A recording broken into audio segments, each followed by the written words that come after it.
A paz do Senhor a todos, sejam bem-vindos ao canal Comentando a Bíblia. No vídeo de hoje nós vamos comentar o Salmo 23, que tem como tradução hebraica o livro de Salmo Tehilim.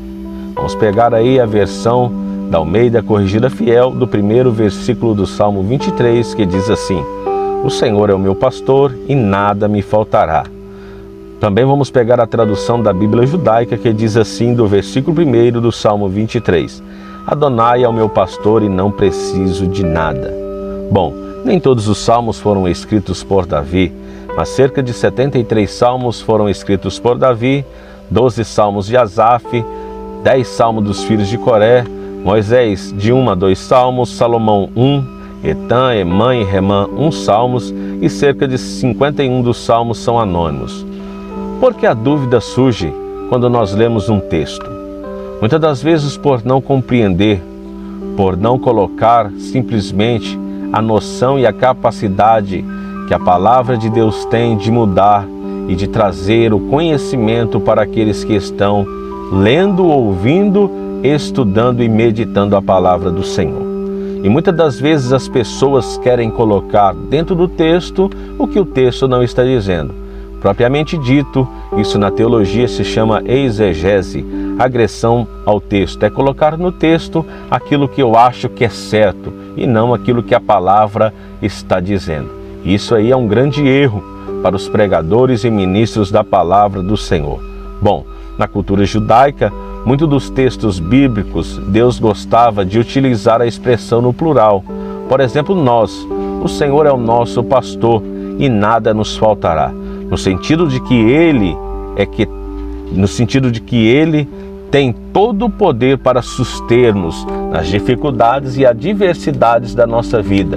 Tudo aquilo que passamos, o Senhor sabe e conhece. Por isso, Ele diz o salmista: O Senhor é o meu pastor e nada me faltará. Bom, para analisarmos também dentro do texto, é necessário nós pegarmos alguns materiais de apoio. O texto que a palavra no português diz: O Senhor é o meu pastor e nada me faltará. A palavra nada em hebraico significa ló. E ló na tradução hebraica significa não. Bom, se fôssemos formar um texto literal dentro desse texto, ia ficar assim: O Senhor é o meu pastor, não me faltará. O Senhor é o meu pastor e não me faltará. Bom, não nos falta é o pastor e não as coisas. Quando nós dizermos que nada nos faltará, abre uma margem para entender e interpretar de maneira incorreta o texto. Mas, quando nós colocamos no texto, assim como o salmista está expressando, e achar que as coisas que eu desejo não podem me faltar, isto não é o que o texto está dizendo, mas o que o salmista está dizendo é: O Senhor é o meu pastor e não me faltará. O que não nos falta é o pastor. O pastor não nos falta, porque as coisas que nós necessitamos, Ele pode suprir. Por isso Ele continua a dizer: se o Senhor não me falta, as coisas também que eu preciso não vão me faltar, porque o Senhor é o provedor. O Senhor é o sustento da minha necessidade. O Senhor sabe agir na adversidade. O Senhor sabe fazer aquilo que eu tanto preciso se eu tenho o Senhor como meu pastor. Se eu tenho o Senhor como meu pastor, as coisas que eu preciso, Ele pode suster. A Bíblia diz: buscai primeiro o reino do céu e a sua justiça, porque todas as demais coisas nos serão acrescentadas. Se eu tenho o Senhor como meu pastor, Ele me faz deitar em pastos verdejantes, porque Ele refrigera minha alma. Porque Ele me guia mansamente às águas tranquilas. Por quê? Porque Ele não me falta. Se eu tenho o Senhor como Senhor, o meu pastor da minha vida, as coisas que eu preciso, Ele vai suprir. As necessidades que eu necessito, Ele vai trazer sobre a minha vida, mas colocando Deus em primeiro lugar. As coisas são segundo plano. Se eu tenho Deus em primeiro plano na minha vida, as coisas que eu preciso, Ele vai suprir. Então, se eu tenho o Senhor, Ele vai fazer eu andar em pastos verdejantes. O Senhor vai fazer e vai guiar a cada um de nós mansamente as águas tranquilas. Ele vai refrigerar a nossa alma, Ele vai colocar paz no seu coração. Ele vai colocar tranquilidade na sua vida. Pessoas que se encontram frustradas, pessoas que estão passando momentos, situações difíceis, que não conseguem sair da situação que está vivendo. O segredo está aqui no Salmo 23. Se você tiver o Senhor, o Deus da providência, o Deus da salvação, o Emanuel, Deus conosco, o Adonai, o Yahvé, o Senhor Jeová, o Rei da Glória, aquele que é e o que há de vir sobre a tua vida, Ele vai trazer paz no seu coração. Ele vai fazer você ter descanso. Ele vai guiar cada um de nós pelas veredas da justiça. Deus, o Senhor, como nosso pastor, Ele nos guia. Ele é a justiça. Ele é a justiça. Pelo amor do nome dEle, Ele faz cada um de nós, irmãos, andar até no vale, mas glorificando o nome dEle. O Salmo traduz também e diz que ainda que eu andasse pelo vale da sombra da morte, não temeria, porque o salmista está concretizando. Eu não temeria porque o Senhor não falta. Se o Senhor não me falta, eu não vou temer. Eu não vou amedrontar diante da situação. A situação que você está vivendo, que você está passando, é a demonstração que tanto Deus te ama, que Ele requer de cada um de nós ter Ele como nosso pastor, como nosso guia seguro, concreto na nossa vida. Para Ele estabelecer o plano de salvação, o plano da vitória, o plano da bênção, é necessário que Ele esteja em primeiro plano na nossa vida. Glória a Deus, aleluia. O versículo 1 reafirma e diz: não me faltará. Deus não nos faltando as coisas que precisamos, o Senhor vai prover. O Senhor vai entregar. O salmista está declarando: se eu tenho o Senhor, Ele é tudo para mim. O Senhor já é tudo o que eu preciso na minha vida. Se o Senhor não me falta, as coisas que eu preciso não vão me faltar, porque Ele vai me guiar, Ele vai me conduzir. A tua vara e o teu cajado me consola. O cajado aqui era a expressão do pastor em pegar a ovelha e mostrar e direcionar ela no caminho. A vara era a vara da correção, porque se a ovelha saísse do caminho, ele pegava e com a vara ele colocava a ovelha no caminho certo. Muitas das vezes as pessoas não entendem, mas Deus tem um plano de salvação para todo aquele que nele crê, não pereça. Não pereça, mas tem o direito da salvação. Jesus hoje dá direito para mim e para você da salvação. Que coisa maravilhosa, irmãos. Que coisa extraordinária.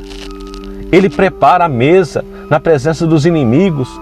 Ainda que muitos querem ver a sua derrota, o seu fracasso, ainda que muitos não acreditem, se você crer, acreditar que o Senhor é o seu pastor, não importa qual a situação que você está vivendo, Deus vai trazer a providência na hora certa, no momento certo Ele vai te entregar a vitória.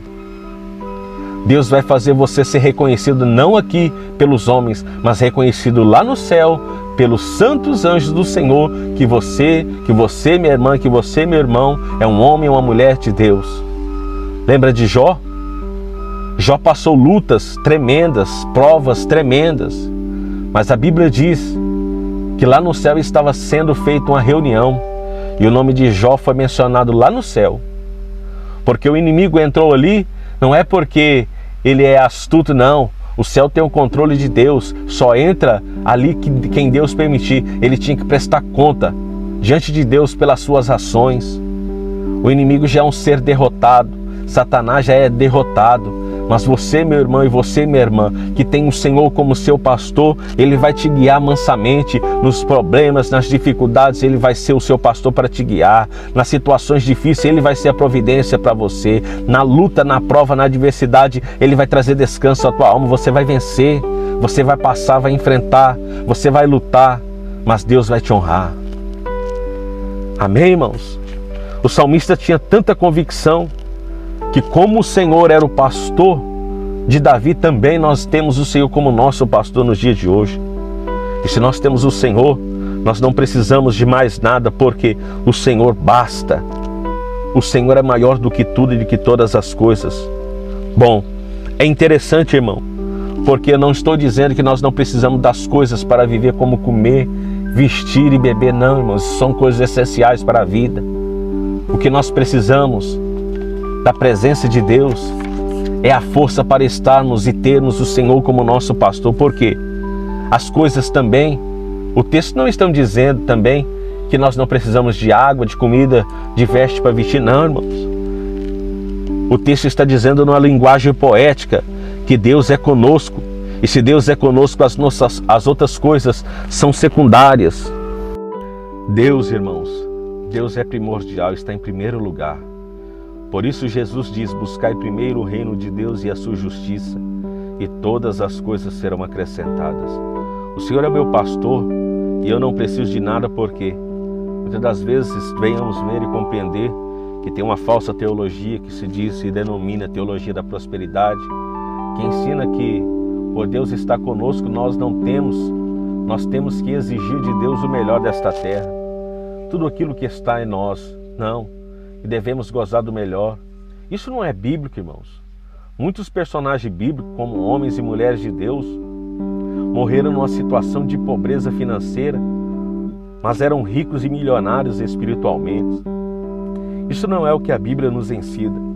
Precisamos ter em mente o texto sagrado, a palavra de Deus, a palavra do Senhor, é que forma que Ele é a maneira expressa para a salvação, para nos guiar e nos conduzir. Jesus é o caminho, a verdade e a vida. Que este salmo, que esta palavra do Senhor venha ser aí de fundamental importância para a tua vida neste dia. Que você, através desse salmo, seja abençoado, você, o teu ministério, a tua casa, a tua família, e que as bênçãos do Senhor que nos enriquece e não acrescenta dores esteja sobre as nossas vidas. Você tenha um bom dia e fique todos com a paz do Senhor Jesus. E não se esqueça, se você gostar que a gente publique ainda mais esse tipo de conteúdo neste canal, compartilhe aí, dá o like aí e abençoa no nome de Jesus. Fique todos com a paz do Senhor.